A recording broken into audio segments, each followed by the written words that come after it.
بسم اللہ الرحمن الرحیم۔ پچھتاوا۔ ایک دفعہ کا ذکر ہے کہ ایک گاؤں میں محمد جیون نام کا ایک شخص رہتا تھا اور اس کی بیوی کا نام فاطمہ تھا۔ فاطمہ انتہائی سادہ طبیعت کی خاتون تھی۔ محمد جیون کی 6 بیٹیاں تھیں اور 6 کی 6 اپنے گھر والی ہو چکی تھیں۔ محمد جیون کے 2 بیٹے بھی تھے، ایک کا نام نذیر تھا اور دوسرے بیٹے کا نام بشیر تھا۔ نذیر شادی شدہ تھا اور بشیر ابھی کنوارا تھا۔ نذیر کی بیوی کا نام زرینہ تھا۔ نذیر جتنا ہی بیوقوف اور کم عقل تھا، اس کی بیوی اتنی ہی ہوشیار اور ایک چالاک خاتون تھی۔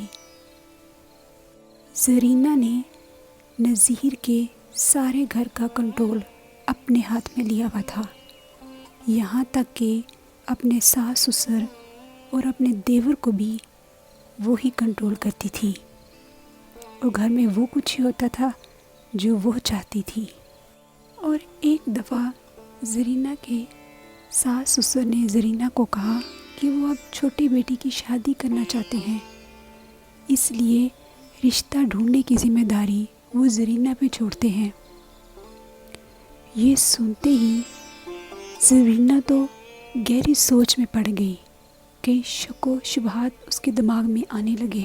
زرینہ کو اب یہ پریشانی لاحق ہو گئی کہ جو سارے اختیار اس اکیلی کو دیے گئے تھے، اب آنے والی نئی عورت کی وجہ سے اس کو وہ اختیار اس کے ساتھ بانٹنے پڑیں گے، جو کہ وہ کسی حالت میں بھی نہیں چاہتی تھی۔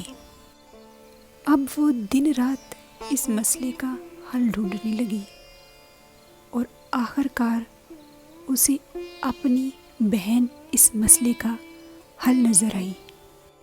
زرینہ اپنی ماں کے گھر جاتی ہے اور اسے سارا قصہ سناتی ہے اور کہتی ہے کہ وہ چاہتی ہے کہ اس کی چھوٹی بہن کی شادی اس کے دیور کے ساتھ کر دی جائے۔ پہلے تو زرینہ کی ماں نہیں مانتی، لیکن زرینہ کے بار بار اصرار کرنے پر وہ مان جاتی ہے۔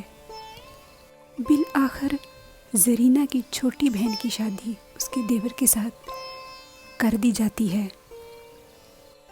زرینہ کی چھوٹی بہن، جس کا نام سکینہ ہے، شروع میں تو وہ اپنے خاوند کے ساتھ بہت اچھی ازدواجی زندگی گزارتی ہے، لیکن وقت گزرنے کے ساتھ ساتھ اسے اپنی بڑی بہن کی اصلیت پتہ لگنے شروع ہو جاتی ہے۔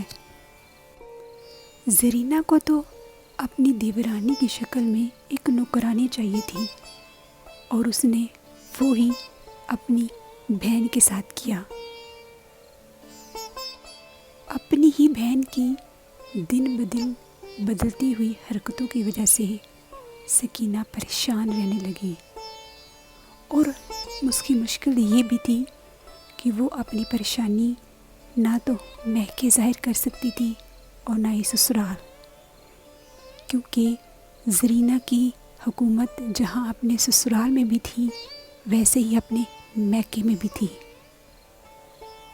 انہی مشکلات میں سکینہ امید سے ہو گئی، لیکن اس کی بہن کا رویہ وہی رہا، اور سکینہ اب تو پہلے سے زیادہ پریشان رہنے لگی۔ حد سے زیادہ پریشانیوں کی وجہ سے سکینہ بیمار ہو جاتی ہے۔ سکینہ کو ہسپتال لے جایا جاتا ہے، لیکن ہسپتال پہنچنے پر سکینہ کے ہاں قبل از وقت ہی بچے کا جنم ہو جاتا ہے، اور بشیر جو کہ باہر انتظار کر رہا ہوتا ہے، ڈاکٹر آ کے کہتا ہے سوری، ہم آپ کے بچے اور بیوی دونوں کو نہیں بچا سکے۔ اس طرح بشیر ایک ہی وقت میں اپنی بیوی اور بچے دونوں کو کھو دیتا ہے۔ لیکن اس سارے واقعے کا زرینہ کو کوئی اثر نہیں ہوتا۔ اس کا طریقہ کار وہی ہوتا ہے جو پہلے ہوتا تھا۔ سکینہ کے مرنے کے بعد بشیر کی زندگی بدل کے رہ جاتی ہے۔